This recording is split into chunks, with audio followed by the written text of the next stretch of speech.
وليبان حاج حسن ودكتور سكول كالواسع جارحان فصل كافتري runtii waxaa maanta baraatika ku sameynay computerka oo aan qaadano maalintii saddexaad maanta oo inoo tahay isniin waxaa soo qaadanay baraatikada computerka iskuulka alwaasi uu leeyahay wax lacagana maaha runtii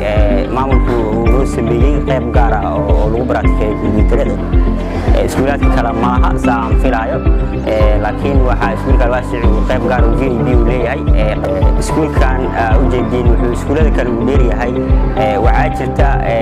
casharo qaar oo technology-ga oo baraatika ahaan aan la qaadan laakiin iskuulka alwaasi wuxuu leeyahay qayb gaar ah oo lagu qaato lagu baraatikeeyo computerka dhammaan ardayda galab ilaa subax imaanayda waxay qaataan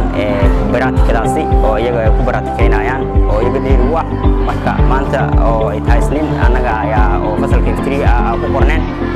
runtii si qurux badan soo baraatikeynay waxaan rajaynayaa dadka jecel oo raba inay computer ay bartaan ay la soo xiriiraan maamulka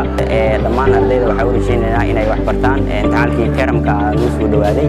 runtii waxaan u rajaynayaa inay ka guuleysan doonaan imtixaanka iyaga waa mahadsantihiin. Assalaamu calaykum.